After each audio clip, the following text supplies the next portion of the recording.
Hey, and welcome to the Vergecast for the week of May 7th, 2012. I'm Josh Topolsky. I'm Nilay Patel. Oh, sorry. I thought it went.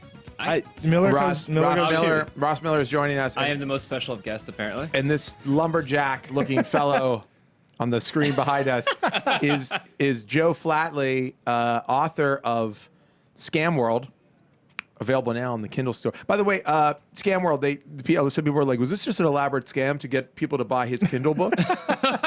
It's like, well, we gave you the article for free to read online. Does it feel like a scam? Anyhow, Joe Flatley is here, author, lover, and general, all-around bon vivant. And that's French for dope fellow, dope guy. What's up, Joe? Translation. Joe, how Hello. are you? Can you hear us? Thanks for having me here. Thanks for being here. Are we on? Is this a real thing? Yeah, we're on right now. You're beaming live to a number of people who are angry at you. Beaming live to Frank Kern and his syndicate of professional scammers. I should say, hold on. I should say, first off, this is the Vergecast where we discuss the week in technology culture and tech products.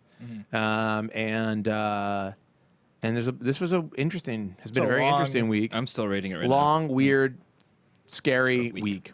But we ran, the reason Joe's here, in case you're wondering, you're like, I just tuned in for this. I don't come here for any other reason. I don't read your site.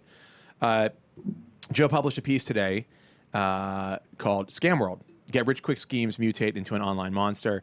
And it is a long investigative piece that he's been working on for months. Basically looking at this world, which up until I read the draft of this, I had no idea the scope of what was going on. But there's just this there's this cartel of just completely sleazy, also completely insane scammers that are like just stealing money from people. And this actually, the idea for this came from a conversation that Joe and I had about this guy Anthony Morrison, who we'd both seen on TV late at night, who's like a youngish guy. He looks like a regular dude, like somebody you might be friends with. And I saw a thing on TV, and I think Joe had seen it as well. And it was him just he's like, start right now. You can make money online. You're going to make money online. He kept saying, make money online. And I was like, what do you mean? What do you mean make money online? Like, it's extremely vague. Like, are you selling things? Are you is it advertising? Is it, services? Like, I don't know. So anyhow, that's kind of how this started. And he's been looking into it for like months and months and doing this piece. Yeah. And No, this has been going on. Traveling. Went to this conference. What was the conference called? The Underground. The Underground Online Seminar. It's experiential. With, plenty of underlying internet underground. Can you tell me more about this conference? Because that whole part of it Yeah, seems the amazing. video is insane. If you haven't watched the video, watch. The video at is least for that. like a serious like documentary about this. Right. I mean, Jordan, one of our video guys, did a lot of the shooting and the cutting. He's very worried about his life now, from what I understand. Frank Kern, he's here in New York. If you're looking for him. But anyhow, but Jordan and Joe went to this thing. Can you explain the conference? This conference? Well, it was basically set up as a place for entrepreneurs, people to go and mingle, not only mingle, but learn the latest internet marketing techniques. And it was just, now I'm not the most up on top of like the modern business practices, but I would sit in these, it was interminable. It was like 4 days of these like speakers, and like they would never say anything that like a normal human being would process into like meaningful language. This is like Frank Kern has these videos that when we were putting the final touches on this, and we were working with Jordan on some of the edits on the video, and we were like looking for this one video, and Frank Kern has these videos. They're called like list control modules. They're numbered modules, like list control module 1. Is this like the Kobe system? What's the Kobe system? Never mind. Go on. What is that? Am I missing some internet joke The right Kobe now? system is an ad campaign. Yeah. That's all. All right, I don't know, but Yeah, it's like it's just an but it's idea. like it's like Sorry, move he on. has these like names that are like they're words for things that aren't things. They're like they don't mean anything. Yeah. List control is not a thing. Module it's like list control module 4 is not a thing. It's just like you gotta make control your lists, man. yeah. Yeah, you no, can that's if the you whole It's just like thing. made It's, up like lingo to like talk ch- around people. Yeah. Yeah, the challenging part of the story, understanding enough to write it, and then trying to actually convey something meaningful about it, is that these people have a very, very basic, simple way of doing business.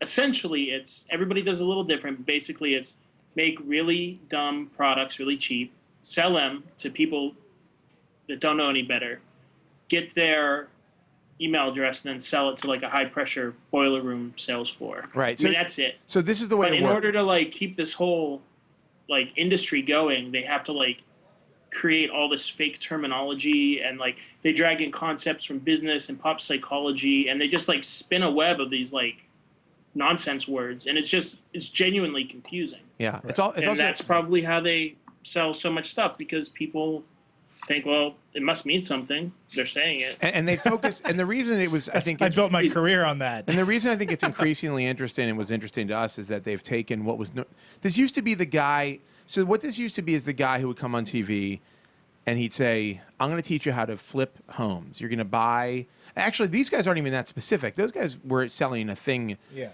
These guys are more like, so the basic way it works, right, is they sell you a book on how to make money online. It's like, free. It's a loss Yeah. leader for them. it's like $15 or $50 or whatever, and you're like, well, that's not very expensive. They're like, I'm going to give you all the secrets to make money online, and you get the book, and it's got like a bunch of crap in it, like random, not useful information. Maybe it probably tells you how to set up a website of some sort. Joe, I'm assuming these all kind of link back in. The stuff in the book links back into more of their programs. Is that correct, or not? Yeah. So the point is, though, they get you, the whole point of that is they just want to get your information. They'll take a hit on this book or whatever, or maybe make a little bit of money. I mean, it's just crazy to me. And the business is selling it to these boiler rooms, and the boiler rooms like scam people. They get them into like, you're really going to jumpstart your business now. We just need $1,000 from you. And then the calls are like super manipulative. Yeah. Right. And they're all like, it's Yeah. all like old people or people who just clearly don't understand. And actually, we had a lot of commenters being like, "Why are you so stupid?" And it's like, there's a lot of people out there who don't know how anything works. they don't know how the internet works. They don't know how the internet works. They don't know how scams work. They're not like. I mean, yeah. I would say our readers are generally very critical. Our readers are very savvy. very suspicious. Well, but they're also very savvy. right, they're Right. savvy. They're You like know, street it's- smart. And But there's a lot of people who aren't. That's right. There's a lot of people who don't. I mean, one of these things in the piece, Joe writes about they end the call with the guy trying to help the woman set up her printer. Right. You know, like she doesn't even know how the printer gets plugged in. Right. And she's going to run an online business. And the reason that he's setting up the printer, right, Joe, is so that she print a can form. She can So print she the can form. print out like forms to Right. okay that they Yeah. take money off. take the $1,000 card a month or whatever. Yeah. But it's like one thing I've noticed about the internet, doing different stories as well as this, just kind of like covering like subcultures and different weird beats in the internet space, is that it's very easy to wall yourself off from things you're not specifically interested in or where you're not specifically doing business. Like, I think a lot of our readers think that Scamworld is just a very small little place because when a pop-up comes up, they don't investigate it, they close it. And that's why that's why internet marketing material is so ridiculous. So people like you and me don't read it. So only people that are like primed to buy ridiculous stuff do read it. right. Yeah. Right. It's So, like spam. You know, that was part of the reasons I wanted to do the story, was so that people who wouldn't be inclined to discover this subculture could find how large it is and how weird it is. Well, It's incredible. I mean, the crazy thing is that it goes up to, so first off, Tony Robbins, I thought, and I think this is true of many people, I thought Tony Robbins was like, had some legitimate business. He's like a Yeah. motivational speaker. of some Motivational sort. speaker, Right, but he is in cahoots with like these guys who are most definitely, I mean, Frank Kern No. sued by the FTC, paid money, as a result, like found guilty of whatever it is they found him guilty of. Yeah. The other people, and they're like wrapped up. Well, with you know Tony what's funny Robbins. is remember that book, The Game, came out? Because Tony Robbins was like self-help The Secret? guru. The Game. What's the game? The Game is a book about the pickup artist, and Oh, yeah, Joe yeah. talks the about Neil how Strauss book. the Neil Strauss book. Oh, and then oh. there's like who was the pickup artist who made it into the syndicate? not Rush. Oh, Eben It's Sandler. David D'Angelo, right? Yeah, that's his So other name. Oh, yes, it is. when I was Yeah, he's got two names. Eben What's the other is, name? is Eben. Is that his Eben name? Sandler. Eben Pagan. I'm sorry. Eben Pagan. Anyway, Eben so Sandler's a buddy of mine. I went probably. to a Neil Strauss when the game came out. I went to a Neil Strauss reading in Madison. Like, it was there. Like, let's all go. This will be great. We'll watch the Pickup Artist. And I gave them my email address. And this is before, like, I was graduated from school. Like, they have followed me ever since. Really? Like, I've been getting emails about how I can pick up any woman in the world if I just give them $5,000 On the eve of your wedding, that on the seems like eve of my the wedding. time but to like, execute. it's amazing now or never. how persistent and I have no interest in it. Yeah.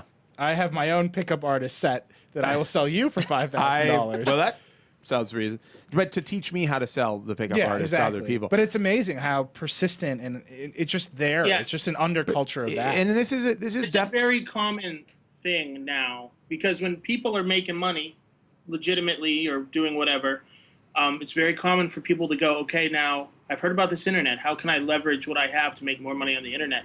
And they fall in with these people. A lot of very legitimate or seemingly legitimate operations have like sidelines, either in boiler room sales or something along those Right. lines. so.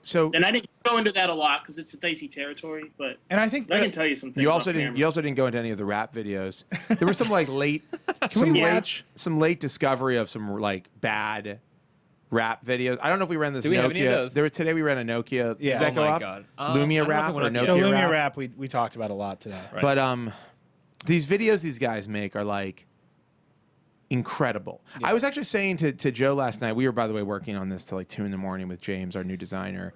And I was just out of it. And I was saying, like, I kind of, the bravado with which these guys come up with, just their stories are so ridiculous. They're such insufferable, incredible jerks. You're almost like impressed by it. Right. You're like, how could anybody be this much of an ass? Yeah. You know, like if you watch some of these videos, it's just like a staggering. It's like staggeringly, like just bravado. Well, you know, it's funny because the consequences are so small. So, Joe, we looked into Ray. We have a video John about- Ragosa. That's his name. We have a video, Yeah. by the way. We do. We should watch. What video are we gonna watch? Is it? Is This it Lethal guy? Commission? We should watch Lethal Commission. Can we watch a little bit of Lethal Commission? Lethal Commission is a who's the name of the guy who did Lethal Commission? It's Anik Singhal. He's a Yeah. he's an internet marketer, but he decided the best way to spread his message was to make a Bollywood movie. I mean, like he made like this really bad like D movie. Yeah. This is the trailer. We're gonna watch. I mean, this is like one of the best things about your piece. We're gonna have audio on this. I got no audio. Yeah, I'm hearing. Nope. I don't hear anything. That was You just a thought- high pitched noise. You hoped. Just, I mean- I'm just dreaming. Do we need to have audio? I know what's going on. This is just. Here we go. No. Nope. I Wishful know. thinking. Well, look, I know what she's saying. There's a high stake poker game. Just- That's Marcelo Andrews. You got to get him. Are you serious? Is that Yeah, I right? know it. And then he's got unlimited income. He's got the software that can make you any affiliate site in just a minute. I want you to And understand. then the Indian guy's going to go in after this shot. There's They're the guy basically against the just ripping wall. off. By the way, just ripping off James Bond Yes. movies. Really. Oh, does. it's a magic. It just does it. Yeah, it's great. Wow. that I've was watched this pretty trailer good. like All right. 1,000 times. So just, Oh my just, God. just this is Yeah. like just one of the ways. And Here then we go. and then he pushes it and like meet What was that? ClickBank? Natasha. Yeah. That was ClickBank. Yeah. Wait, who was that guy? That's running? Natasha. I mean, And then she says, "You just look at people and kill them." Well, that's I've Natasha. seriously, Joe. By the way, I've watched this like 1,000 why times. is she wearing why is she wearing those huge glasses? She's so smart. Is she a hipster? She's a nerd. Oh, wait, she'll take him off. A sexy and everything nerd. will change. Yeah. No, this is the plot Oh, of that- Casino Royale, right? And that's, Yeah. yeah. And then that guy says, "You don't find him, he finds you." And then explosions, bikinis, explosions. And then Okay. they're gonna play it all in What? reverse. And then they play the credits. And then the guy tries to sell you internet marketing. Yeah. So this is just this video is for here's what the video is. You're a young guy Yeah. who's, let's just say, naive. Okay. That's a nice way of putting Let's it. use the word naive. Yeah. You see this, you think this dude is awesome and it has a ton of money, and then you sell him your information, Yeah. and No, he no, sells your information to a boiler room. Like, Profit. they're playing the whole trailer backwards. Profit. And then the bullet comes Wait. out and explodes, and then cut. And then the guy's like, "Check it out. That was my video for Lethal Commission." There it is. Oh yeah, right. Cool guys don't look at explosions. Nope. Also, Oh, so awesome. And now he wants to sell you he's live from Las Oh Vegas. my Yeah. God. And he's I told ready you. to, Look at my get, ascot. ready to get some money from you. It's like, I own all of Las Vegas. You can too. All right, that's enough of this. But like the bravado, the sheer. I like that it was only enough of it after we'd watched the whole trailer. Yeah. The audacity, Yeah. the sheer audacity of these guys. I'm almost like, I get it. I get why people do it. No, and they're the, like, the consequences are nothing. right. Right. Well, what's crazy, right? Because Joe, you and I spent like what, an hour or 2 hours looking into the guys who sued John Ragosa. We read all the case files. We're like, what happened? After all of that, he got a judgment of like $900,000 against him. which was he didn't have. Wiped that. He didn't have. It's gone. Because Right. he'd hidden the money. Yeah. And nobody got it. And it was like, it took them 2 years. He disappeared for a while. The Yeah. judge was like, where are you? Well, and also like these cases are like, the argument is this guy stole money from me, but they can prove every step of the way that you willingly gave money to a business, and they're like, we have all the way, we have a program they didn't follow, they didn't set up their website. It's especially great for them because like for an old woman that they sell the plan to who doesn't know what a website is, they're like, she never set up her website. She would have been making money money. back guarantee. Money back guarantee. She never followed the steps, and it's like, yeah, of course, because you're trying to find old women who don't know how to set up a website. Like that's the goal. Joe, I want to get into this. Have you seen? There was a lot of feedback to the piece. A lot of people really liked it. Controversy. But there's one actually very interesting criticism that Ross pointed out to me before he started. Danny Sullivan, who runs Search Engine Land, which is a great site that I read. Yeah. He runs a sister site called. He's in comments. He's in Marketing Land. No, he tweeted. He tweeted. Yeah. He runs a site called Marketing Land, which is kind of adjunct to Search Engine Land, and he says, "At Verge, you've defined all of internet marketing to be a scam. Are you proud of yourself?" And then he says, he tweeted, "Laura, our site is all about capital I, capital M internet marketing. Thanks for calling us scammers." Danny Sullivan. Danny Sullivan, and then his Wow, last tweet, I missed this. We were 17 in minutes meetings. ago, Danny Sullivan debating just how big a can of whoop ass I should open. And this to me is like, you're defining a term to be too big, right? There's internet marketing. There's doing marketing on the internet for your legitimate product and service. This that was you a should talk huge. about. And then there's this thing, this phenomenon of internet marketing. They call it internet marketing. Yeah. You can't call it. This was a huge problem when writing this because internet I'm not- marketing are real words. Right. So wait, And marketing on the internet. let me be is clear. thing. this is just a criticism. I didn't I'm realize. reading. I I'm had not no idea that. No, calling I'm out trying to Danny for explain- this. I just want Joe to respond to it. Has he written anything on it beyond that? No, that's. I mean, 17 minutes. I had no Unless he's idea. cranking that post in 18 minutes. Go ahead, Joe. Yeah, that was an interesting thing. That was kind of a difficult point when writing this story because there is internet marketing, capital IM, and then there's people that market on the internet, and then there's this world that calls itself internet marketing, Right. which like kind of defines its own language and uses its own terms. And after trying to figure out how to explain it for 4 months or 6 months, I just decided, let's just say what they call themselves. Anybody in this is like a small fraction of the subculture of internet marketing. I believe that the actual business practices are very common throughout all of Scamland. Yeah. But internet marketing is like one subculture, and I just tried to portray how that exists for real. And like, I guess I'm just a little curious as to what Danny. I mean, it's we clear. get him on the line. It's clear to me that we're not talking about Danny Sullivan in this piece. Right. Right. We're talking about specific people. Yeah. No, I mean, I read Danny's sites. I think he's a good guy. He's a good, smart guy. It's interesting that I'd like to see what he has to say, but I don't know how you can look at this piece and see these guys' videos. I mean, if he read the piece and watched these videos and knows who these people are, Which will take a while. which by the way, I have to assume he knows who these people are because they're all over the internet. Right. They're all over. They're marketing their shit all over the internet. So I'm curious to know like how he feels about Frank Kern. I mean, he has to know that when you watch a Frank Kern video, it's basically useless. But Like, but it's also all about internet marketing. right, and then to say internet, whatever they're calling internet marketing. I mean, you can say maybe I should have used a different word, but when you read this article, you have to like. No, I don't know how you could have. This is how they refer to It's their. weird. And then I've gotten a lot of positive feedback from people in the world of internet marketing, saying, "Thanks for, we don't like these guys. Thanks." You mean for legit training them." legit marketers? Yeah, well, there's also another thing in IM where every scammer thinks that they're the only legit one. Well, they and I truly guess believe it. and I guess like I'm So I don't know where. no, where I don't the know. line I don't is. and I don't know where Danny falls in like where his interests are in particular. Like I'd like to know. I'm curious to hear what he has to say about this. Like, I guess he's pissed about it.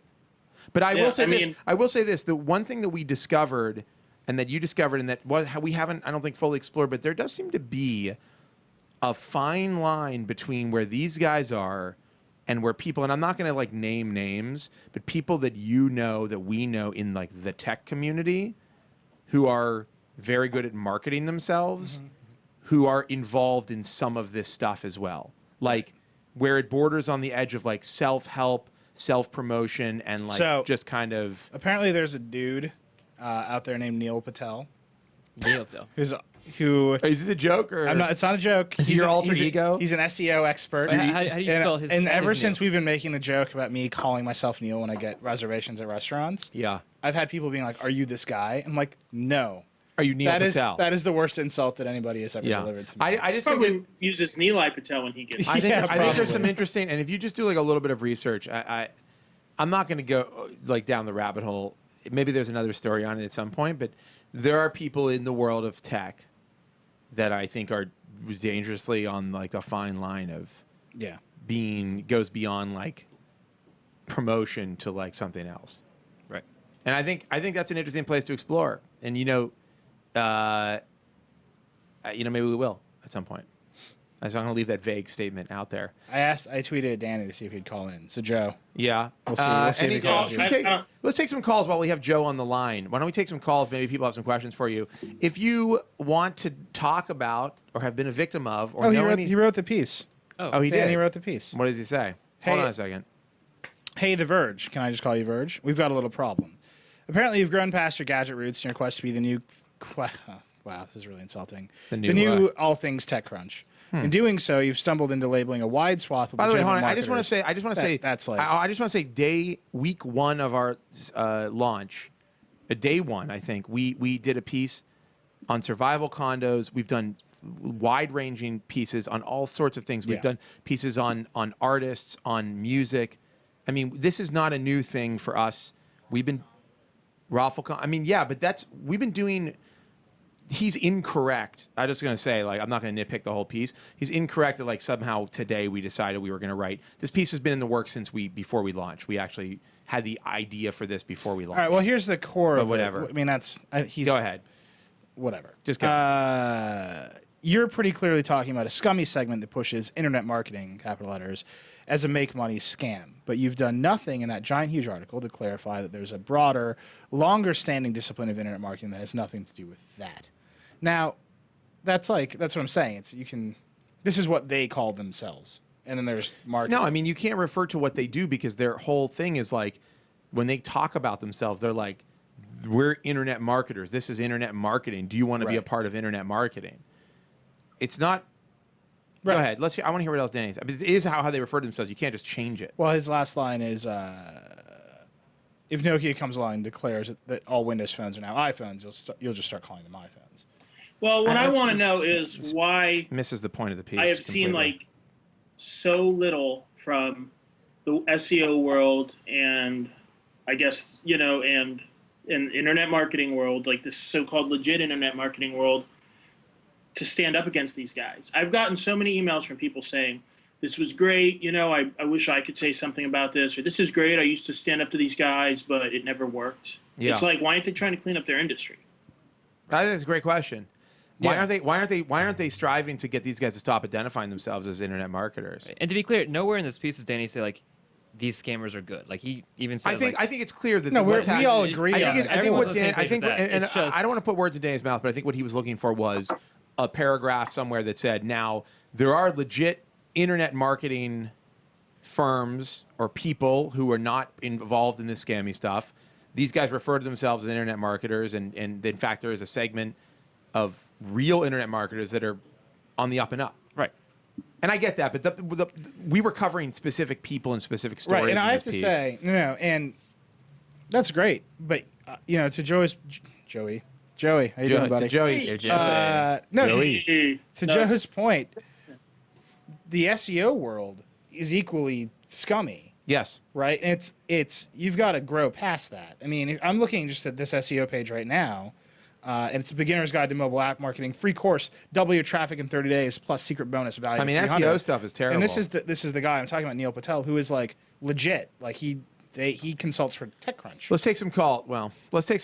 I'm just saying, like, I mean, but consulting and he consults for a cheeseburger. I mean, like, he's a legit guy. Okay, But his tactics are exactly the same. if you want to talk about internet marketing, call in 888-418-4074. And by the way, Danny Sullivan, if you'd like to call, I think he might be on an airplane.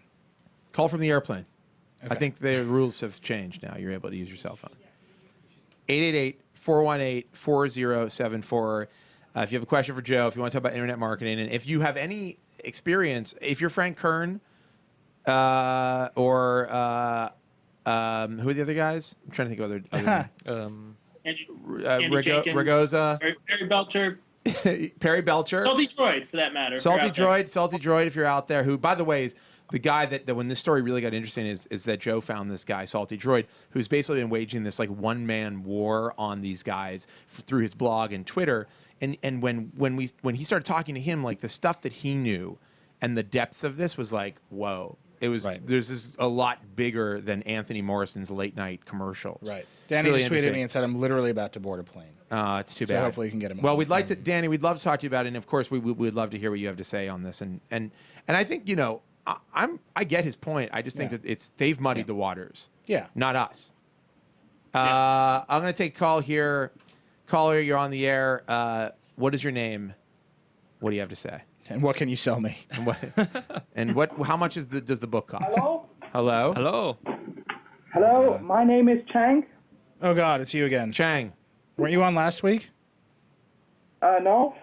Oh, okay. Wrong Chang. What's up? What's up? How are you guys? Good. How are Doing you? well. Good. I always wanted to come on the Vergecast. Well, here you are. Yep. Do you have any thoughts Pleasure talking to you, Josh. Well, the feeling is mutual. Do you have any thoughts on the internet marketing? Any questions about these internet marketers? Did you read the Scamworld piece? I think it's out of date now. It's been up for 4 hours. It's been on the All right, site. take it off the site, guys. Since 10, Joe, you're fired. it's Old been on the news. site since 10:30 East Coast time. Chang, do you actually? Is this a prank call? Are you pranking us? Chang, how high are you? Chang, thanks for calling. All right. Next call, you're on the air. Please be better than Chang. What's your name and what do you want to talk about? Hey, my name's Alex Reyna, and I wanted to talk about the SEO thing that you guys wrote about, the article. The Scamworld. And, yeah, the Scamworld one. Yes. And I guess I just want to call in and say I definitely understand where Danny Sullivan is coming from, in that there's a difference between the legit people and the ones who are, obviously out there trying to scam you. But I think that there's also a slimy in between. In between those two camps, there's the people who offer you the money-back guarantee. And while there might be a real money-back guarantee, there's, they're going to make you jump through crazy hoops to get it. So I feel like there's no legit internet marketing per se. And you think there is a completely non-legit camp, but at the same time, there are people who fall in between. Okay, that's interesting. I mean, have you had experience working with these guys, or is this just like an observation? Well, no, number one, I've talked to people who say that they do internet marketing. And obviously, as someone who considers himself a little bit more well-informed, you just kind of laugh and say, well, no, you're just kind of a scam artist. Right. And a lot of times, like I said, they do things that seem legitimate. But I think the whole entire business of the way marketing is done on the internet can get really slimy at times. Yeah. Yeah. So even someone Agreed. like Danny Sullivan, who's completely legitimate, their tactics can be just really. Well, what's funny I is, think you would. for us to run a That's site, we have to engage SEO. It's important for us to know We have that to understand. We have to learn it. we have to learn. We have to kind of understand it. I think that our ability to engage it, our like desire to engage it deeply, is somewhat limited by the fact that every time I get a little too close to it, I'm like, ew. Yes. It And, is- and then I back away, and then all we do. It is can be a little icky. I do feel like there's this thing where you feel that a goal is to game something. Yeah, the goal. It's like here's what we want you to learn, how to trick something into doing what you want it to do. I mean, we do try to do best practices when it comes to SEO, but you know, for us, I remember the first time I did a column on the Post, they ran a headline. It was like, I can't remember what I wrote about the first time. Maybe the second one, they had this very clever BlackBerry headline. It was like, new BlackBerries aren't so bold or something. Hey, Right. What's up? Danny wants us to send him a phone number, but we need one that he can call. Oh, 888? Well, he's not No, going to the get one through. that- yeah. What? Well, he won't get through. There's like 1,000 other Oh, people. okay. All right. Sorry, hang on. Well, let me just finish my point. Yeah, finish your point. So anyhow, the point is that I was like, I admire their flexibility of being able to write whatever they want, because we have to kind of adhere to SEO. You got to think about it if you're on the internet. But it does feel like when you get into that like training stuff, it can feel a little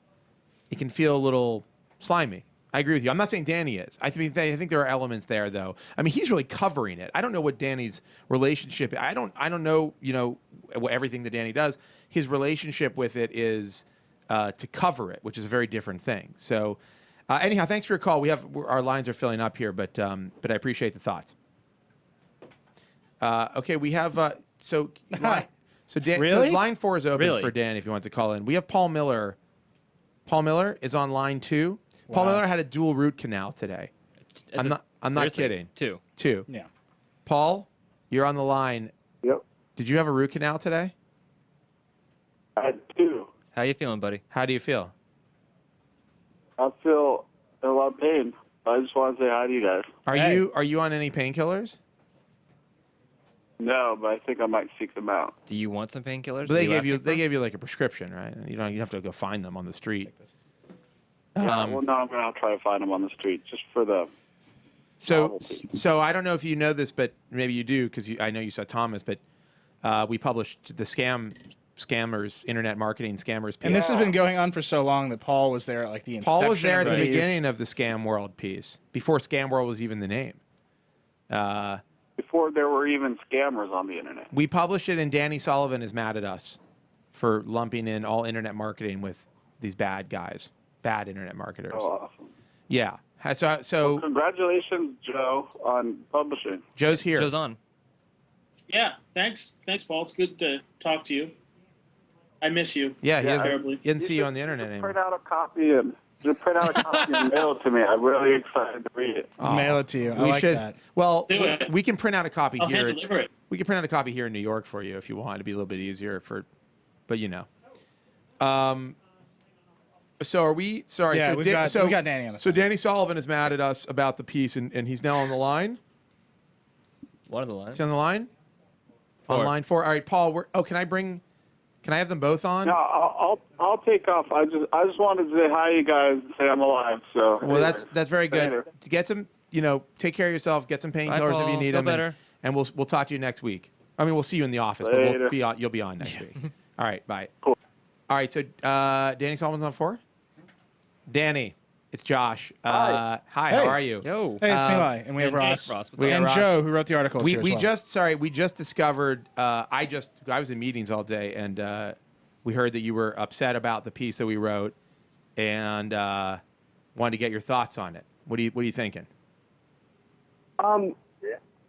The main thing is I understand that there's this segment of scammers who call this whole thing internet marketing, and I love the piece that you're exposing it. I think that stuff is terrible, and it's just heartbreaking what people get involved with and how people get taken into that sort of stuff. But there is a much bigger, much more long-standing segment called internet marketing that is made up of people who do everything from social media marketing to SEO to paid search to display advertising. They're all internet marketers. They all exist under this umbrella term, just like you have television marketers or print marketers or direct marketers.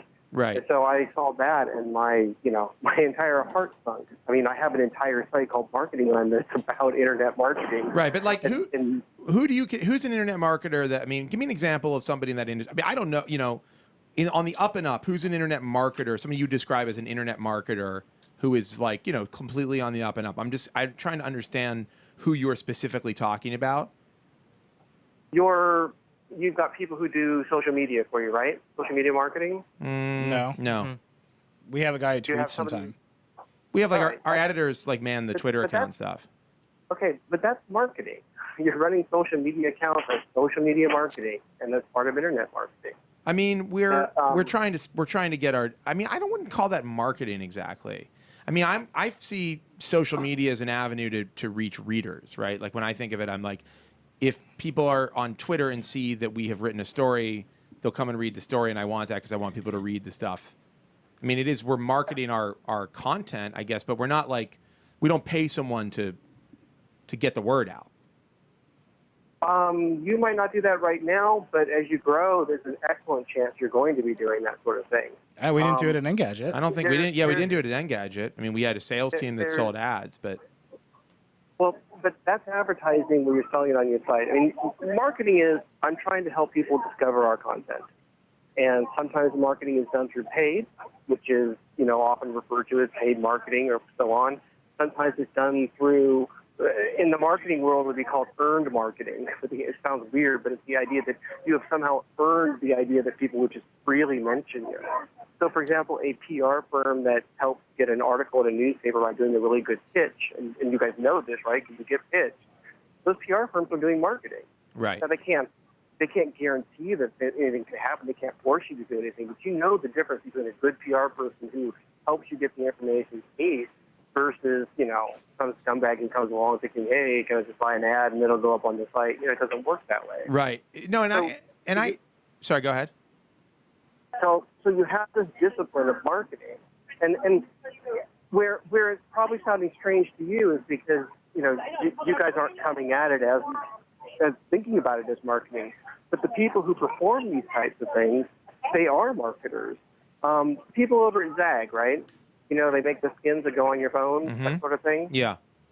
They have people who do both social media marketing and do search engine optimization.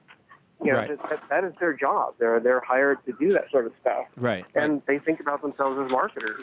Sure. The ad tech conference that happens is filled with big companies and small companies of people who are doing internet marketing. And So here's my question to you.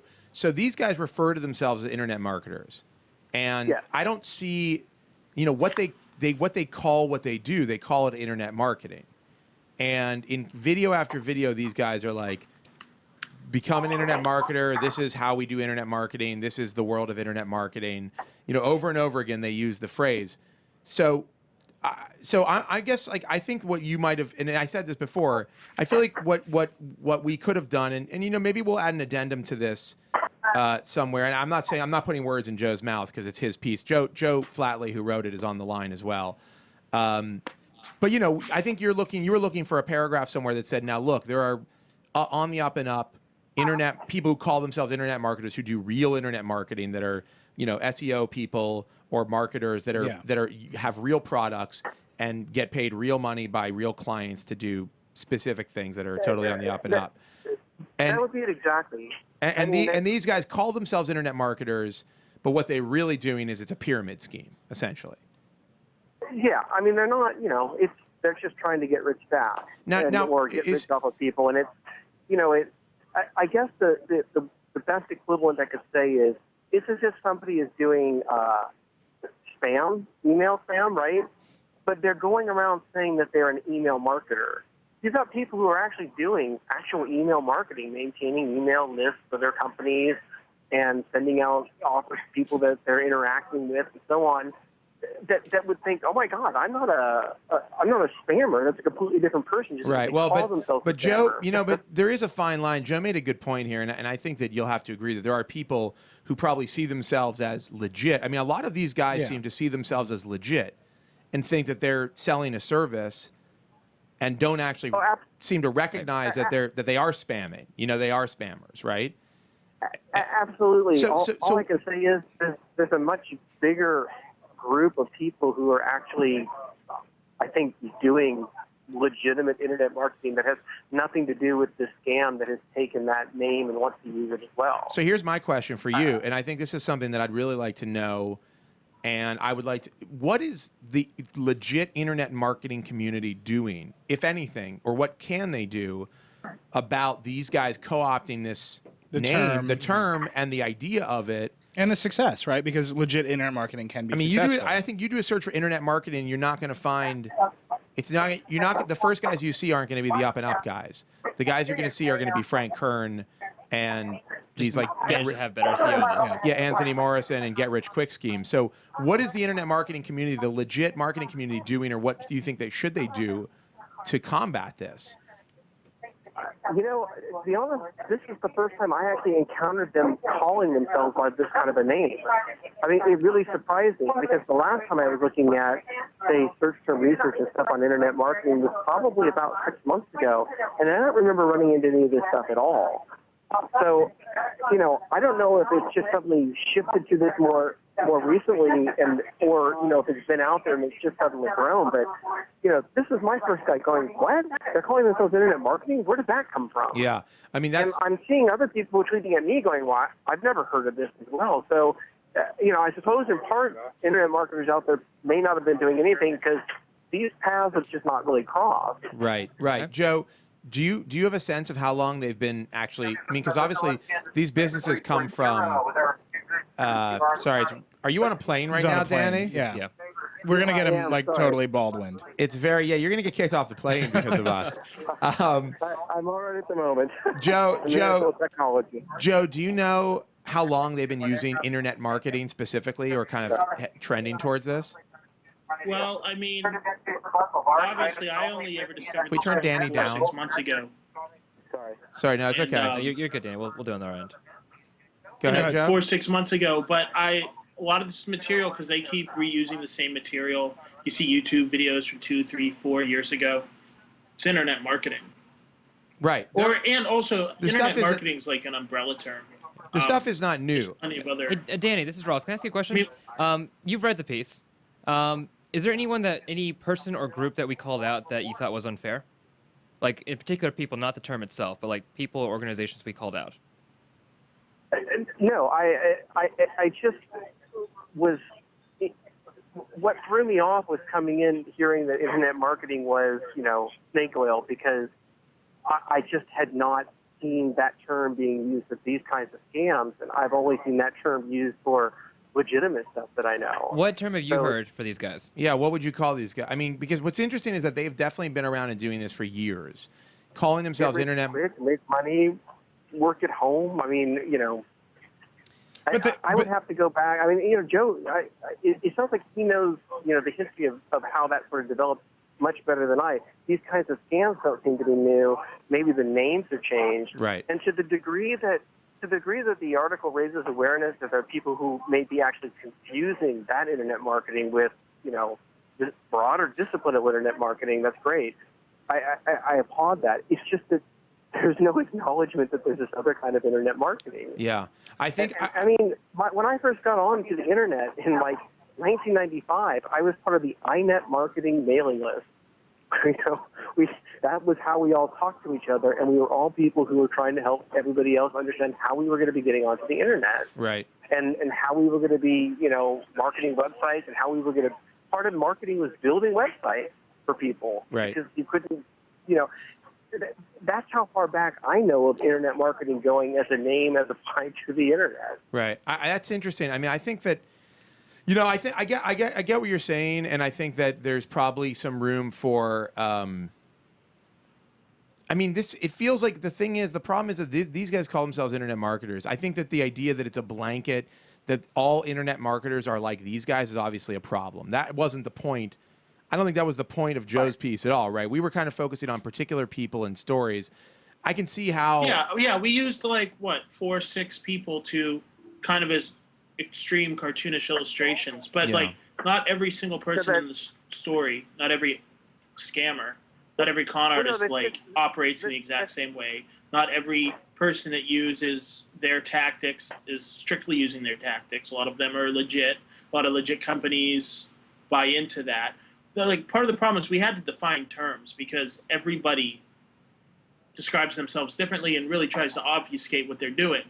So internet marketer was the most universal. So that's what we picked. I completely and you know, when I talked to quite a few people in the SEO world and in the legit world, and they didn't identify themselves as internet marketers. They all seemed to shy away from that. Yeah, I do feel like it does seem like there's a difference between you talk about PR and advertising and SEO. The term internet marketing is not a term I've ever associated with. I even with your site, internet marketing as a phrase is not something that like I think of at all. I guess there's this weird disconnect between on your side. There's this disconnect between what these guys are and being internet marketing on like the side of the more mainstream. I think there's a disconnect about the idea of internet marketing as a thing at all. That it's something you're associated with. I mean, when you talk about like somebody run. What I'll say is, you get over to Tech Meme, you'll see Matt Cutts over at Google expressing the same kind of surprise that I'm having. And he has lived in the dirtiest, darkest trenches of the internet. And, you know, there is nothing terrible he has not seen about marketing, having to run spam policing for Google. Right. And even he seemed to be surprised to go, what? Right. So I totally think it's fine that you use that term to apply it to the way that it's being used within that kind of genre, with what those people are saying. I just think it would be really helpful if you explain that there's this whole other discipline of internet marketing. Sometimes it's called digital marketing, sometimes it's called internet marketing, but there are people who do this range of activities. And you look at the Wikipedia page on it, it explains this sort of stuff. That are completely distinct from the. I know it's Wikipedia, but actually they weren't that far off. You know? I mean, for all we know, like, Frank these guys wrote the Wikipedia page. Frank Kern might have been hand editing the Wikipedia page. Yeah, they've been busy at it. You know what, Danny? I hear what you're saying. I know you're on a plane and it's you know, you probably have to go soon, but I hear what you're saying, and we'll discuss it. Maybe there's some Danny, way. if you just give me $1,000, I can make sure that I'll consult with if you you in the can't get on future. $1,000 level, we got a $500 package. Danny, do you work better with Visa or MasterCard? Because we want to get you in on the right level. American here. Express, so we no. do. No. In all seriousness, all joking aside, I hear what you're saying. I think that that's totally legit. Like what you're saying is like there's a segment of people who have a real job, and it's not ripping people off, and they do. Some of them clearly refer to themselves as internet marketers, or else you wouldn't be upset about this. Yeah. So maybe there's some way that we can clarify that in the piece. It may be one or you know what I mean. It may be as simple as saying, now look. There's a legitimate business called internet marketing. These guys are not it. And maybe we can point to your post and say Danny Sullivan wrote something, you know, about the legit internet marketing. But this is something else. And, go ahead. If you want, and I toned the post down a little bit because I was upset. So what did you? You referred to us as all things TechCrunch, which I have to say is the most bitter insult that's ever been delivered to me. I will say, Danny, just really on that one point, I will say if you look at us from launch day, we've been doing big pieces, thought pieces like this that aren't just about like gadgets. You know, one of our earliest pieces was Joe did this thing on survival condos. We've done those long form pieces on RIM, which is like much more about the business side. We've done stuff on art and on music and on culture that are not. So, you know, like this is not a new thing for us. This is just an evolution of what we're doing. I think the features are all great, and one of the things that I find interesting is that I think your announcement went out of the new name and everything in November, and we launched our marketing land site in the same kind of way that we've long run Search Engine Land, which is about search marketing. And we've got people who do things beyond search engines with internet marketing, so we launched an internet marketing. Right. Really has something to do with this other kind of internet marketing. Right. Well, let's. We're gonna dude. I totally hear you on this, and I think that we're gonna talk about and figure out if there's a way to get clarify that point, because I think that the fact is these guys are calling themselves internet marketers, and I think it almost helps to point out that what they think is internet marketing or what they're trying to sell people as internet marketing is clearly not the real business of internet marketing. So I think that's, you know what, I think that's a good point, and we'll talk about it and we'll figure something out. Well, I appreciate the time, and sorry things got heated a bit there. No, it's fine. I think I got that one last tweet, and I was like, "What? No." No, You're not getting it. we don't get riled up. I'm actually glad to hear. I'm glad we got a chance to talk to you. I think it's really interesting to hear the other side of this, which is not evident That's the thing that's so crazy. That other side is like the voice has been drowned out by these guys. When you do a search for internet marketing, you don't get Danny Sullivan. You don't get, that's not the first thing. I mean, maybe it is, I don't know where your site ranks, but it really is, these guys are drowning out what, the industry you're talking about is. So maybe it's time to mount up against these dudes. Lawyer up. Either that, or maybe that if it grows to that degree, you're going to have internet marketers say, hey, you know what, we're digital marketers, or we're something else. And Right. they may very well do it. This may have woken up a lot of people who had no idea that they were even calling themselves that. So, Right. Yeah. it's good. The clarification would be great if you guys decide that you want to do it. I think that would help. And anyways, it's good. And Yeah. the piece, I can't say enough, the piece was great in exposing this kind of stuff. And I think that you would find a ton of the legitimate internet marketers out there, if you will, Yeah. want to endorse that same sort of thing, to say this is crap. They just don't want to be able to say it and then feel like, Right. oh, but you're the same kind of crap people. I think that was definitely not our goal, and we can draw a finer line, I think, pretty easily. So, Danny, thanks so much, and have a safe flight wherever you're going, and I hope that we talk again soon. Sounds good. You Okay. take care. All Thanks right. very much. Bye. All right. That was cool. I Thanks, mean, Danny. that's That was good. really nice to have him. You adding that piece right now, Joe? Update. Joe's just drinking. We'll figure it out. Joe's after literally the- just after the drinking. Vergecast. He's doing Do nothing. we want to take another call, or should we? I feel like we should move on from internet marketing. Right.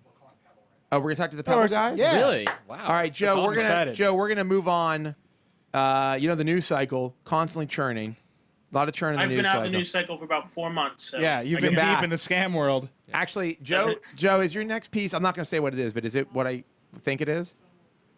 It's a Yes. shorter form feature thinks that he's so. writing. Okay, let me set up Pebble before they come on. Joe, are you gonna hang out? I don't really want to. Okay. I don't like you either, man. Is Joe- that weird? Does Ziggler hang out? No. That's great. It's better for everybody. Joe, thank you for joining us, and It's better for Thanks, everybody. guys. we'll Wow, talk. man. Later, buddy. Great work on this piece. I know. Have a beer, relax, enjoy your life. Yeah. And just, if you hear a knock at the door and you don't Yeah, you're know gonna- who it is you're on the gonna other die. side, I took my name off the mailbox. We should I be told fine. Regosa where you live. Don't worry about that's it. good. All right, Joe. All right. We'll talk to you soon. We'll see you soon. All right. Yep. Thanks, guys. Later, man. So let me set this up. Yeah. So Pebble, we talked about them on the show. Pebble, the watch, The smartwatch. Kickstarter watch, Yes. They obviously blew past their funding goals. jammed past Actually, it. to be clear, They wanted to sell 1,000 of these watches. They sold 85,000. They've hit over $10 million. $10 million on US Kickstarter. dollars. So they're sold out. They're all done. They sold. I they think still have 8 days to go, and they they just still have 8 cut it days off. to go, but they they're, cut it off. they're done. They can't make any more money. 85,000 units 85,420 sold before promised. anything is actually. Why Who are are you we doing? talking They're to? online too. Okay. Okay. Huh? Eric from Pebble. Eric Pebble. Eric Pebble. Eric P. All right, Ebble. let's just It's an get him on the eponymous line. company. Yeah. This is cool, kind of an exclusive conversation. Eric, you're on the line. Can you hear us? Hi. What's Hey, man. up? How are you? Now, how many bottles of champagne have you had today? I want to get a gauge Today. of how much you've been drinking since discovering that you. My level today, I've been eating right next to my desk is a empty bag of dried mangoes. That's what I've been chopping Ooh, down. no, those Is are that good. is that a- Those are good. delicious. Is that those get you high Oh, or? Yeah. no, Fried no, mangoes? no, just the right amount. Okay. Hey, so let me ask you, why did you cut this off? It seems like you could have just kept going forever. You're already past 85,000 by Yeah. a sizable number. So one of the big concerns for us was being able to source enough components in the short term to complete the build on schedule. And so we really, in the interest of like delivering the absolute best product to our Kickstarter backers, we decided to cut off the rewards at the moment. I'm Right. assuming since you can still like donate $1 or $2 here now. You just don't Yeah. get the watch. Are you still getting donations today, like decent amount? Yeah, I think there were a couple hundred people that have sort of put down $1 to keep on track. But I mean, we are committed to selling more Pebbles in the future. So, for example, as soon as Kickstarter closes, we're going to put up a little page that lets people sort of get in line to buy one of the first Pebbles when they are available after Kickstarter. So what's the okay? So you've got $10 million. Now you don't. Do you have them? You don't actually have the money yet. This thing has to close. Nope. And no, when- we've the project closes on the 18th. Okay. And then that's when people's credit cards will be sort of processed against that. And so explain to me. I think we received the transaction. So explain to me how this works. So you have literally, I'm not trying to be, rude. I just want to understand what happens. You now have Sure. $10 million in credit card transactions that will be what will happen on this date. Kickstarter will charge, It'll go from 0 to 10 million. and your a bank account somewhere will suddenly have $10 million in it. It's actually an Amazon payments account since Kickstarter has partnered with Amazon to process all their credit card transactions. But you will have access to $10 million when this thing closes. Yes, our company will. Yeah. No, you personally. Not you. I You're mean, not gonna I mean, how much of this is just your party budget? You're gonna finally close out your Prime, all your Prime items that you've been trying. You're like your wish list. Right. I think I should check to see if it's now going to be like I can just spend a lot of money on Amazon or whether I actually get. You get the money. Yeah. So I have some questions for you about the watch. I'm really curious. I'm a smartwatch fanboy. I have been, and this is. True. I think the reason this is caught on is because it has a lot of the pieces that people have wanted in a device. So the first one is just, can you talk to us about how it actually works with iOS? Because that seems to be the thing that has made this one really interesting, right? Yep. So I think there's some things I can't really talk about too much until we've gone through the final stages of the process. But in briefly, we're following the MFI guidelines, made for iPhone guidelines, and I think one of the things that we've done differently is we've used a couple different Bluetooth profiles. So in order to get phone call notification on the watch, we're actually using the HFP profile of Bluetooth. Okay. That's the headset profile. Okay. And we've done extensive testing to show that you can connect to an iPhone with Pebble as well as another headset. So you can still get caller ID information using Pebble. Oh, that's interesting. Wait, let me just paint this picture. So you have an iPhone, you've got a Bluetooth headset in your ear, and you've got a smartwatch. And they're both connected. You get a call, then you answer it with your watch, and then begin talking. Is that correct, Eric? Is that right? So you get a call, you're notified on the watch, you can answer it on the watch, and it bounces it to the headset. But you can't answer it like there's no speaker or microphone on the watch. No, I know that. But you take action on the call, and then it bounces the call to the headset, essentially. Right now, we have the caller ID showing up on the watch. Oh, so you can't take action on it. It's possible that we may add that in. We can't guarantee it right now. Okay. Have you worked with Apple on this at all? I mean, has there been any? You probably can't talk about it even if you did, but I just wonder if there's been any conversation with anybody there in terms of how you might. For example, what I just described is a plain Bluetooth spec thing. Right. We're also using another thing that we've done that other people haven't done is used AVRCP, the audiovisual remote control profile, to be able to control music on either iPhone or Android. So these are the profiles you're using. They're not some sort of custom spec. These are like standard. Anybody could tap into this. It's just that nobody seems to have done it or done it correctly, done it well. And then there's a provision where your app gets to run in the background because it's connected to the watch, right? Correct. So that's really interesting. How did you kind of negotiate that? Is that going to kill battery life? That's not a negotiate. That's another.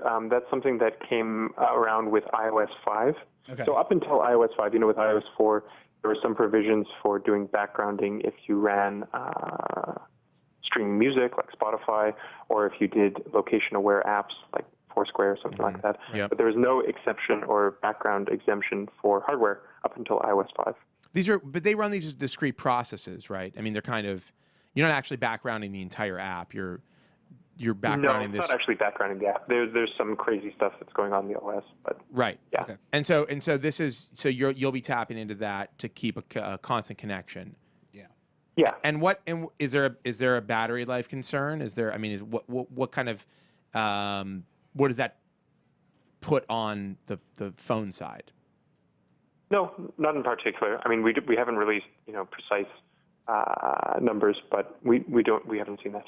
Is it the equivalent to, say, when I'm in my car, and my phone is connected, obviously via Bluetooth? I mean, similar connection, like in terms of battery life concerns. Probably a little bit less because with a car kit, especially when you're making calls, that's a constant Bluetooth connection. Right. Right. Ours is very intermittent. And you're not actually utilizing the watch for the call. So. Right. And then the other big piece of news you just had was You upgraded the phone. By the way, I keep calling it a phone. That's so part of my not a fault. phone. you should. It's Ross's fault. a watch. You should make a phone next. Just collapse them all. No. So you just upgraded to Bluetooth 4.0, which was actually the very first. When I first saw the watch, I was like, "But why isn't it Bluetooth 4.0?" And then so you kind of made my day there.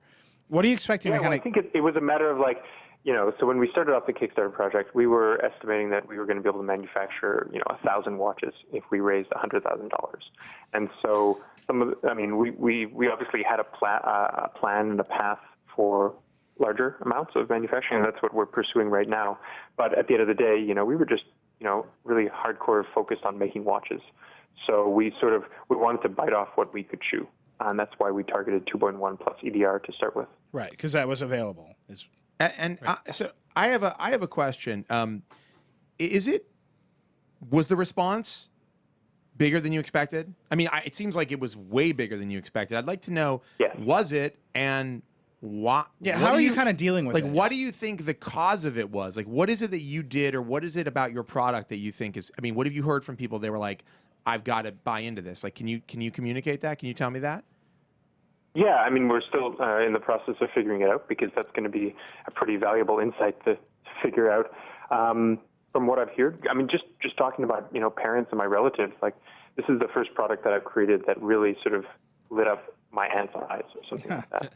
And that's really cool. That means that we're sort of reaching beyond our comfort zone, which is the tech and the geek and the gadget guys, and, crossing over into more mainstream iPhone users, Android users, and so what I've heard from basically my relatives or some of the people that I've been talking to the most, they like the idea of customizing their watch, being able to download a different watch face and run it on your watch. And I think that's pretty cool. I mean, how complex can you get with this? I mean, this is an e-ink display, right? Or it's e-paper. Is it e-ink specifically? E-paper, sorry. Is it e-ink? Yeah, is it e-ink or is it e-paper? Is it because e-ink is a brand, e-ink right? is a It's a brand. E-ink is a brand name. Yeah. So it's e-paper. And what are you doing in terms of levels of gray? I mean, how detailed can you get? What's the I guess there's no.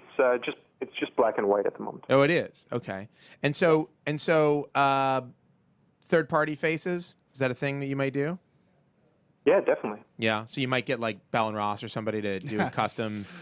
I'm Yeah, serious. I mean, custom design. We're starting with just anyone who wants to make one can start writing a watch face. I was thinking you could do like Swatch could be a partner. They could do funky. Yeah, have you talked to any watch companies? I mean, you would is think Fossil like, damn it, we've been trying to do this for 20 years. You would think that, we have it legit, like already established watch companies reached out and said, I don't know why I'm saying legit a lot on this show. Yeah, no, it's cool. It's like Good Super 94 up in MC here. Hammer. Have watch companies reached out to you guys? Have you gotten people sniffing around now going, hey, we want this technology? Not yet, but I'm sure once they do, we'd be happy to chat. Yeah. Would you consider licensing this technology for other devices, other watches? We haven't really nailed down, that kind of future stuff. We're really, at the moment, just focused on getting these out there for our Kickstarter. Yeah. So what exactly is next for you? So is the design finished? Or are you just waiting to buy the parts? Do you buy the parts? How do you buy the parts? Wait, go ahead. Sorry. Go ahead. So we're placing large component orders, getting everything lined up for starting production later this summer. So actually, I have kind of two questions. One's like kind of minor, and one's bigger. And I think the big one's really interesting. So you start out saying we want to make 1,000 watches. We want to prove the model. We want to show people that we can do this. That there's a way to make a better watch. And then you ended up with $10 million and 85,000 orders. What changed over the course? I mean, how did you react to the first explosion? And then how did you react to kind of, okay, now we have to like do this for real? I mean, when you're talking about 1,000 devices, that's a boutique, right? Order. That's a proof of concept. I mean, that's a very small run.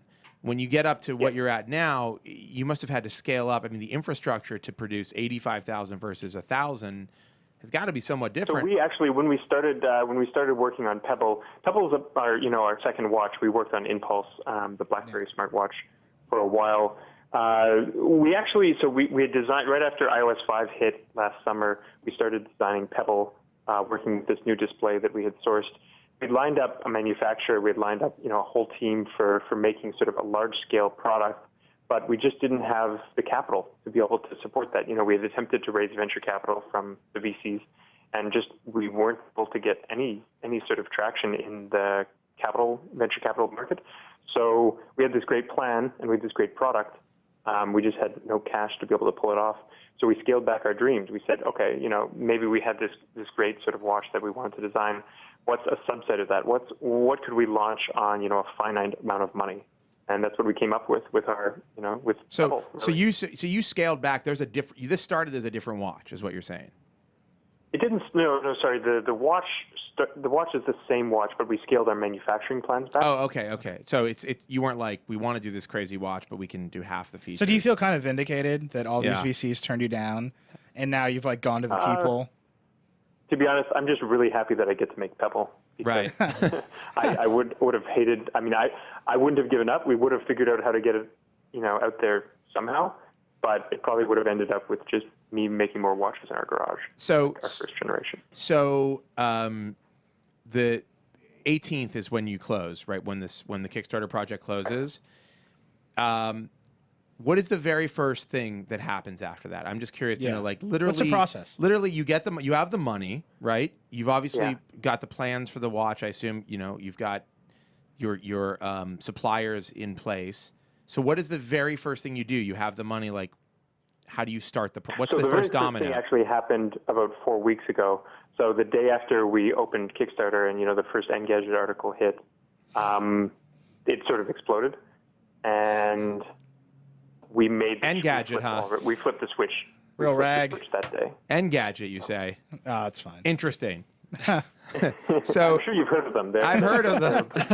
They sound familiar. And so then the next thing is you get the money, and are you like writing a check to a supplier? Is that the next thing? Do you have to fly? Do you have to go? We're writing a lot of different checks, but no. So for example, we phoned up our contract manufacturer, the day after Kickstarter started, and we were like, well, we're going to order a lot more watches than we thought. So like, that's been in the works for 4 weeks. Wow. The thing for sure that's going to happen at the end of May is I'm going to sign several very large checks for long lead time components. Interesting. Hello, Eric. Did we? Hi. Hey. Oh, sorry. And these are all sold. Yeah. That's the nice thing. It's not like you're like, hey, we're going to make 85,000 watches and we don't know what we're going to do with them. I mean, these are so explain to me how that works. Is this the watches are manufactured overseas, right? Yes. Okay. And then are they just being shipped directly to the customers? We're not 100% sure how the logistics will work out, but we'll probably figure out what's the best way to get them out to all over the world. And following the 85,000 that you've now sold, right? They're all spoken for, correct? Correct. So beyond that, are you planning on ramping to getting are you gonna go to stores? Are you gonna distribute these? Are you gonna talk to distributors? Are you gonna try to put them in Apple stores or Best Buy, or what's the plan beyond the Kickstarter people? Well, we're building it for production, so like the production setup that we'll have to make the Kickstarter batch will be the same factory, the same setup that we could use to make more watches if we choose. So what's the ramp between filling out the Kickstarter orders and then selling it to, the public? Yeah, I think a lot of people are curious. I think the major thing is the holidays, and we're only, we're shipping, in September, and we're just, the Kickstarter backers are the premier people, so they get the watch before anyone else. And if we're able to make more watches before Christmas, that's cool, but I'm not as worried about that as much as just making sure that our Kickstarter backers are as happy as possible. And it's too late now. I can't get one. You're done. Or can we get one for? So you didn't back it? Well, I did. You did, right? I was going to back it today. So and now I just saw the, you're going to hate my guts. hate myself. You're going to hate me, Eric. But I'm a big fan of analog watches. I actually don't really like digital watches at all. Well, there's an analog face. No, I know that. What I want is a watch. This is my dream watch. Maybe you'll make it for me. I want a watch. Do you remember the Motorola Aura phone that had the circular display on the front? Yeah. So what I want is a watch that looks like a regular, like a classic watch, but the display is a circular digital display. And it looks like a regular watch until you swipe to the side, and then you get all kinds of other features or whatever. That's my kind of dream.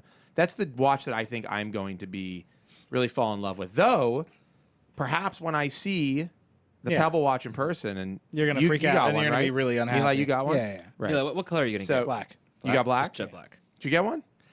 No, Ooh. I found the story out by going to the Kickstarter page and realizing I can't donate. I feel, by the way, hilarious. it's rare that you get to talk to the creator of the back. Yeah, that's you know. exciting. Eric, But hold on. we But what I was were gonna gonna have say is Eric on the show. it's You rare should that come you on get the to, show. it's rare that you get to talk to him and tell him that you didn't buy the product good work, and Eric. hear firsthand the disappointment and I think a little anger actually.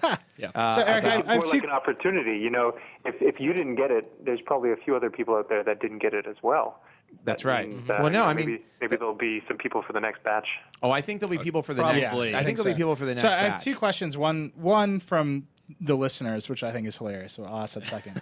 my next question, which is a little question, is: Are you at all worried about like Apple kind of rejiggering the iPod Nano now that they've seen your success? Kind of rejiggering the Nano because they're already doing the watch stuff with it to make it connect with the iPhone. Does that concern you at all, or are you making your own that's a product? possibility? Not super frightened. I think you know, He still I has would buy one. 85,000 orders. Try it out. on Yeah, lock. you've got $10 million. Like you're good, right? Yeah.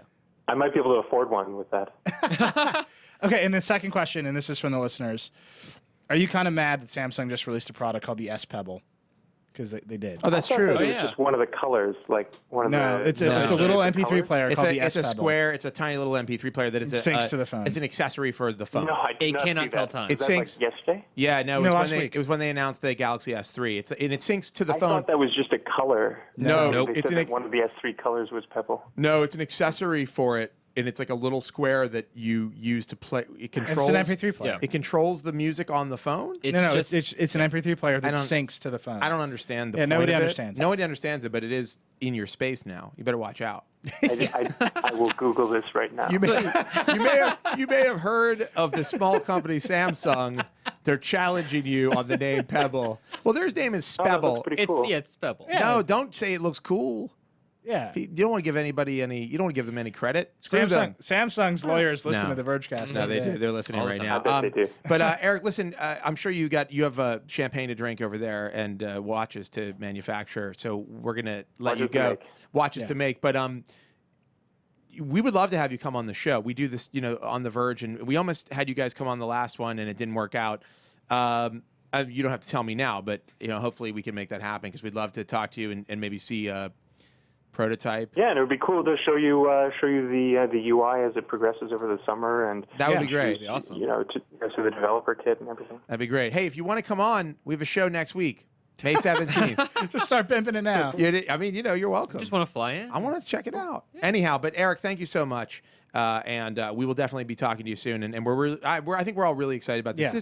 I think what's cool about this is, we cover products all the time, and it's like they're all from big companies. And we just had Tony Fadell on the last show, and we were talking about how hard it is to create a hardware startup. And you guys have you're not only a hardware startup, but you're doing it in a way that is totally unorthodox and completely new, and I think really exciting because it's like your idea has been validated by the buying public before you've ever put rubber to road. So by the way, don't screw it up because otherwise no pressure, but just 85,000 people and $10 million riding on it. So. And now with that, Eric, good luck. We're really excited about it. And we can't wait to watch what you guys are doing. And anytime you want to talk, we're happy to do it.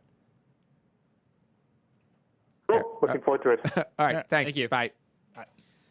But how many like startup hardware companies are there out there that are still successful? I mean, there's Roku, I'd say. Roku No? needs to make money. No, they're making. They don't. They're not profitable. Why am I talking like this? Roku is not profitable. But Yeah. Roku is popular, but not profitable. Okay. All right. Let's talk. Is there any other news this week we want to talk about? Because we're at like an hour and a half on the There's show. one. Oh wow. Okay. There's two things that I think are really interesting. Yes. One, I guess the HP stuff isn't interesting. Yeah. It's like Wow. it's HP, right? Like, Come on, man. well, they put out a bunch of laptops, and now they're calling them sleek books, which I think is hilarious. Oh, Well, is that no. HP's term or AMD's term? It's HP's term. Okay. Sleek So- books. So what they've done is they put out and some of them look good, but Ultrabook is this set of specs controlled by Intel. Right. So HP is like, well, we'll use AMD processors and slower components, and we'll call those sleek books. Because you can't call them Ultrabooks. So that's like a Intel's. thing that's happening now. It's bad. And then I feel like I could do better than that. I'm not Sleekbook? saying that. Yeah. Look, I mean, I'm not saying I'm a genius, like marketer, but but I just feel like Sleekbook. I feel like you could do better if you just spent a little bit of time Right. on doing an ultra. And they don't look bad. The new Spectre XT looks pretty good. not bad, yeah. That's one of their ultrabooks. There's an air of familiarity. There's definitely an air familiarity. And so the thing with HP has been they keep on doing they keep on making these laptops, the other NVs and now these. And they kind of look like the MacBooks. Yeah. And so Richard Lai, who we know from our time in Engadget, was at an event in China, and HP's director of design told him, "We don't try to copy Apple. If you go down this road, you just end up in the same place." And I think, to me, that's insane. There's this other story. I mean, I know there's some things like there's another story last week. I think it was an Android site wrote the Galaxy S3 is the first phone designed by lawyers. Yeah, right? And it's like, no, it's the first phone designed by lazy designers. Well, the no, lawyers, it's not. I don't. But it's like that phone looks like the pre-3 to me, like from the front. I don't. But think I think this idea that either you end up in the same place because you're following the same principles, or you're in a lawsuit with Apple, so you do something. I'm sorry, they you make a crappy phone. They could have done again. The One X doesn't look like an iPhone. Even the Droid, the Lumia 900. I feel none of the Motorola phones. I think I go back to this on every podcast now, but I'm sorry, nobody would look at the Lumia and go like, "You ripped off Apple." Right. Different materials, different shape. Yeah. The only thing that's really similar is that they both have a touch screen. Yeah. And they're phones. So done. It's an iPhone. But I'm saying like it is it is lazy designers. And I said this last week. I think I kind of ranted about it last week. I just feel like there is just freaking laziness going on in the world of design and in product design. It's like, you know what? I mean, you look at this picture. No, I mean, yes. Here's something. Yeah, it's that. This is the HP NV Spectre XT. I'll go one better for you guys. Why don't you not call it a sleek book? Why don't you just make it really awesome looking? Yeah. Why don't you make it really unique? Do something that nobody else is doing. And you don't have to give it some cheesy name to compete with Ultrabooks, because people will see it and go like, "What is that? I want it." The same thing is, if it looks good, call it whatever you want. If it's good, it's good. Yeah. Call it the book. They think it looks good enough to call it the sleek book. Yeah. That's what's happening here. So that's just interesting. I think the name is as unimaginative as the design. And I have to say, there are lots of Android manufacturers out there. I mean, I think Motorola is probably the emblematic example. They're doing. I don't know if their design is great, but what they're doing with the Razr, what they did with the other droids they've made, at least seem to be trying a bit. Yeah. Right. The original droid, we talked about this, I thought had a very striking design. Yeah. I think the Droid Razr and the Droid Razr Max even more so, and because of its qualities. By the way, had they just released the Droid Razr Max, I feel like the impact would have been so much more impactful, so much more impressive. Because it's like, but I do Look at all think this battery life. But that design is. They're doing what they're doing with the Razr now is exactly what they did with the first Razr. They're putting it out in new colors every day. Iterations. They announced a blue one today. Yeah. Whoa. Yeah. It's in red, white. It's in red, white, and blue now. Cyan look or like dark blue. It's like a dark navy. Yeah. Whatever. Still has a crappy Pentel screen. So Man, I tell you, awesome. I tweeted about this yesterday, but I got this, and I'm not promoting them, but InCase makes this case for the iPhone now called the Box. Oh, yeah, I saw it in the office. It seriously looks like the Lumia, like from the side and back, but it's cool, man. I have to say, my only gripe about it is that it's a little bit raised on the front. So when you're swiping side to side, it kind of your thumbs hit Doesn't it have the in-case kind of logo Yeah, it has a really big in-case logo on the back. That's not but cool. I do feel like it's so weird and different. If somebody made a phone like that, like a sleek, shiny, black, I know Paul always talked about this, like the monolith phone. Yeah, right. It's cool. Just do it. I'd be into that.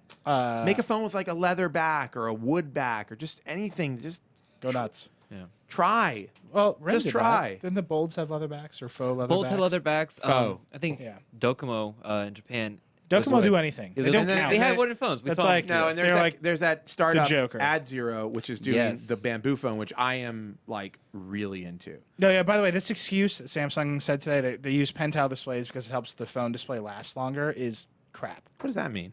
They're like the blue pixels die out faster than the other pixels, so we'll just use fewer blue pixels and more green pixels. I'll take a screen that works in sunlight versus. Very disappointing. Anyhow, as the so summer other, as the summer months are rolling around, my Galaxy Nexus display is definitely like it's kind of punish. I forgot how these screens are in bright sunlight because it's been kind of gloomy. because you're a vampire. and because I can't go on the side or I'll explode. So one more story, and I yeah. think this is actually Go. a really big story. Lay it on us. Windows 8 coming out soon. Mozilla and Google are now saying because they cannot develop browsers for the desktop side of Windows 8 on ARM. Well, they can. They just have to do them for ARM. No, they can't. So the deal is right because they they're not can't. letting people do. They're not letting people do that. Desktop so they're saying. apps. So there's a big piece out last night. Why can't they just do a Metro one? Because the problem is you can build the Metro one, but IE in Metro still has hooks into desktop. So Metro IE will perform better than whatever Firefox or Chrome can do. So they're saying this is, Microsoft obviously has a history of blocking browsers. There was the antitrust litigation.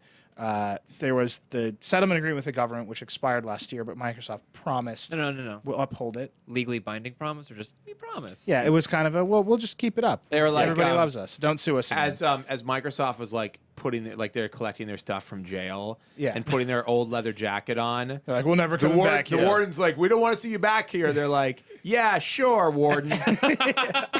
So I think this to me it's interesting on a number of levels. I think the first one is if they didn't have that desktop environment there, they wouldn't have this problem. Right? Because you could build the Metro stuff. But they still might be calling things or utilizing things that they don't give access to developers for the Metro interface. Yeah, but if you call it, I think the problem for them is if they call it Windows. Apple does it. Apple is the dominant share of the tablet market, but nobody complains that you can only really run Safari or build a browser that only uses WebKit, right? Mozilla complains about it, but they're not. Their share is not dominant. But it is in the tablet market. Oh, in tablets. Right. Tablets it's in the market. It's so new that it's right. So you let it develop, but it shows no sign of it changing. Right. Well, at some point though, but something's got to give. Right. I mean, I don't know. Starring Jack Apple Nicholson started and Helen Hunt. Oh God. Is that who's in it? I think it is. No, wait. And a dog, isn't that the dog? No. And the dog. Jack Nicholson and Greg Helen Kinnear Hunt was as good as it gets. Oh, that is his Something's name. got to give. Is Something's got to give is Diane Keaton and Jack Nicholson. Yeah. Yes. Damn, so And close. Keanu Reeves too. I think. And Parker Posey. And Parker Posey. Yeah. Something's got to give. When you think you're too old. Look, here's what I wonder. It's like they made this choice to keep the desktop there. But if they had just done the thing that we constantly asked them to do, which Something's got to give. just make a Metro device. I mean, this is going to be a huge. This is going to be such a huge problem for them. Listen. Is it going to be a huge problem for people? I'm getting a Not Windows for- Not for RT. not for consumers. Yeah. But I think Microsoft is yes, in for a consumers, tenuous but they won't place. know because Yeah. I mean, no one complained when Hey. you couldn't get Opera browser on your iPhone. And now you can. I don't know anyone that uses it. hey. No, it's hugely popular on the iPhone. Is Well, it if the more than iPhone allowed Safari? you, if the iPhone was if iOS was truly a free, an open operating system that allowed you to choose your own browser, it would be a higher use. Because the way it is Or now your- is your it own doesn't mail matter. client. You may be able to use Opera to look at things, but as Right. soon anything that dumps you anywhere, it's always shooting you back to Always defaults Safari. to Safari. And Right. E-Link. don't get me wrong. I mean, I think the iPhone and iOS should let you pick your own mail client I and let agree. you pick your oh, own browser. God, can you imagine It would be tremendous. how amazing it would be if you could set Sparrow as your Yeah. default mail client? And so I don't think that that's a good model. I think I understand Apple does it because they want it to be locked down. They want it clean, and that's. But I think you should be able to flip a switch and make it as messy as you want. And I think that's where Microsoft has to go with Metro. It's interesting to imagine them thinking, but we really screwed up when we made computers. We really got it wrong, guys. We gave people all these options. Right. It's just too much They freedom. can pick their own mail Let's client. lock this The down. We got people that with Less freedom is Thunderbird, better. Outlook, Thunderbird. They're putting Netscape. You know what? People want less choice. They More want- simplicity. Yeah. People get confused. They say, "Yeah, always open it with this app," and then But but just think about this. forget. If you're Mozilla, this is the end of the line for you as a company, right? Oh, If- Mozilla's in trouble. Like you're not on the iPhone. I'll tell you what, you though. can't. You've made no I will- headway on Android. I'm going to tell you something about Mozilla. And if you get kicked off of Metro, there's nowhere else for you to go. I'm going to tell you something about Mozilla and about Firefox. Yeah. If they made a new Firefox that was faster and more stable than Chrome, I would waste no time using that as my main browser. That's all they have to do. How much faster, and how would you perceive Just it faster, qualitatively? just faster, more stable. That's it. They can argue that now, though. No, I don't think they can. They definitely can't argue more stable. It's definitely not faster. I mean, I've used it. I've used their newest version compared to the newest version of Chrome, and there are notable differences in speed. I mean, Firefox used to burn me so bad. So when we were at Engadget, our CMS only worked in Firefox. Yes. We all lived it. We had two browsers. I always open had at all two times. browsers open, and Firefox crashed on me in the middle of posts, time after time after time. We had so many fail safes to like prevent never edit, like don't edit in the browser. Anyhow, but seriously, I think in our industry, like brand loyalty is really not. It's in short supply. Oh, this is actually segue. Well, yeah. But let me just make this your point. I think, yes, you love Apple, you love Microsoft. They're big things, big entrenched companies. But when it comes to new things, especially new things, brand loyalty, like I honestly think Facebook could go out like be done for in a couple of years if something came along that did all the things that Facebook did, but in some way that people just liked better. Okay. You know, like maybe everyone will leave. I mean, it's like MySpace to Facebook. I mean, yes, there are reasons, but a lot of the reasons were like people liked Facebook better for some obviously they have features, but the point is it was better, and I think that if a better browser came along, people would be like, yeah, I'm going to use that. I mean, years ago, our browser structure at Engadget, when years and years ago, it was like IE, Firefox, Safari, Chrome. Yeah. When Chrome was first out. And you're talking about the now it's like visits Chrome, Safari, Firefox, IE. Yeah. So like the thing is that people are just happy to adopt something new if it's really good. Right. Like I'm happy. Mozilla, you don't have to go out of business. Just make something better than the best thing. Right, but what if the majority of the world's computers end up running Metro? I love it. They can't be there. IE 12. Right, but that I think thing? that's why they're freaking out so bad, right? What happens if the Yes, majority? it's clearly a monopolistic practice. Well, okay. So Why, you disagree? no, I think Microsoft. you're- I think Microsoft is opening a can of worms here with the desktop. Your disagreement is like you're doing dumb things. Microsoft, you're doing dumb things in general. You're And this is a causing symptom- problems, And this yeah. is like a little This is a symptom problem of that. they don't that need to isn't have. really that isn't really like a thing. If You're they just were like accidentally made it happen. We built the product, we put out Metro, we only got halfway. Don't you with think that's the APIs. point though? I don't know. Isn't the point that they want? Well, either way, they want it to I be have been told by sources that Microsoft believes very strongly. sources familiar with the matter. Very familiar with the matter. That Microsoft believes very strongly that Metro is the future, and that the desktop on ARM is a legacy environment, so that they can run Office and provide compatibility with the older version of IE. Okay, cool. But I think that doing it that way creates more of a problem for them. Oh, I agree. Than if they just said, this is Metro. I don't and we didn't understand- finish the APIs. We provided these things so Right. that you can run these old apps if you need them. What's so crazy to me is and we'll continue to build out the What's so APIs. And crazy Mozilla, is- you're a first-class citizen. what's so crazy is it's like you're not letting anybody do anything in that environment anyhow. So why don't you just get rid of it? You don't Because just- they want to put Office on the tablet. Right. I mean, At the end of the day, that's their hook. put Office for a tablet on it. Well, they got to make it. I don't think they've made it yet. Well, that's their problem, isn't it? Soon to be the world's problem. What was the segue thing you So the segue, I think this is actually interesting because this is the other, we the other gotta piece of wrap up. Microsoft. Give me 2 seconds. No, it's fine. So they rolled out We're a new on Bing. time. We're They good. rolled out a new Bing today. Bing. And You binged. You I, binged all I day worked long. with Alice on the post for a while. Yeah, today. I played with the new Bing, by the way. And the thing about it that's really interesting is they're kind of saying, okay, well, we're as good at Google as like algorithmic search. Yes. So you type in a thing, we spider the web. We I figure out found what we this want. to not be true. But that's their claim. I tested now- the new Bing. I tested the new Bing, and I looked at it side by side with Google, Right. and I felt my results were less of what I wanted. Right. Personally, Sure. I'm a person. But That's one I don't man's think opinion. they can ever. I don't think even if they made them 10 times better, I don't think people would switch from Google. I think there's too much sort of entrenched. This is what you do. Well- I think on that piece, not There it the is. deliver the results piece. I think just on the we spider the web. I think it's the risk reward, the cost reward of trying to be better at Google at what Google does is too high. Mm-hmm. So what they've done is they've added in all these other pieces. So they're pulling in Twitter, they're pulling in Facebook, they're pulling in Yelp, they're pulling in OpenTable. Yeah, And recommendation. they're adding in engine. all these other services to say, well, here's what Google search is, but we're going to make it way bigger. Right. And we're going to turn it search into something more than we spider the web and computer figures it out. We're going to go to all these other sites that almost all of them and your friends have contentious relationships with Google. Right. And your friends. And but your friends are on Facebook. They're on Facebook. Yeah. Right. So Facebook and Google have a contentious relationship. Yes. Twitter blocks Google. Yes. Yelp wanted to sue Google. So all of these other social sites that don't want Google anywhere near them are saying, well, Microsoft, okay, you've got a search engine that's table stakes with algorithms, and we'll do this big social play. It's the enemy of my enemy is my friend. Yeah. No, it's like classic And like international relations. And It's by the like, way, there's like the big guy, and we'll team up against the big guy. In 10 years when not that this will necessarily happen, but 10 years when Bing is the superior. They'll run back No, to we're Google. like, wait, no, they're gonna be like, what have we done? We made a deal with the devil, like it'll be some crazy thing like this Mozilla thing where Microsoft is doing some crazy. I mean, all these companies are the same.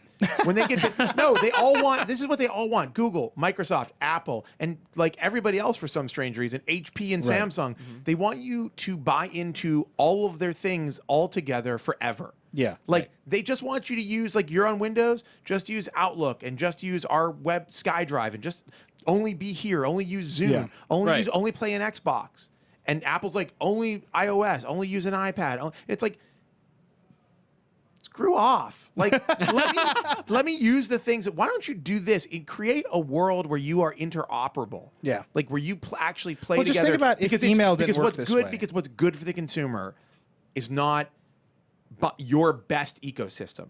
Right. What's good for the consumer is consumers having choices and being able to use things together. No, but like just think about if like email if you worked bought this a way car and you or could the only web go to, itself. It's like if you bought a car and you could only go to BP gas stations. Yeah. Like you bought your Ford and now you've got to go to BP. And it's like, well, there's not a BP on this road for another 100 miles and I've only got 50 miles of gas car left.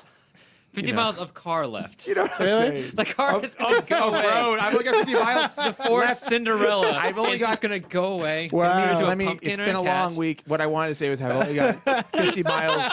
I've only got 50 miles worth of gas left in the tank. All right. Yeah. Have your laugh, Patel and Miller. F-bomb Topolsky, dude. Laugh. That's good. Yeah. I did kind of drop a half F-bomb. It was like it was like that Kiss song. Okay. All right, Creighton, are we done? It's time to wrap up. Creighton's been sitting. Creighton, He's been just doing literally- this for like an hour. Let's wrap it up. Let's go. Got it. All right. Let's go. I don't know what that is. I'm just that you don't do that. What was the thing you were like last time? You were like, What? what's this? I wish you could see what Creighton's doing right now. He's doing. He refuses to let us put a camera on him. You know why? He's horribly disfigured.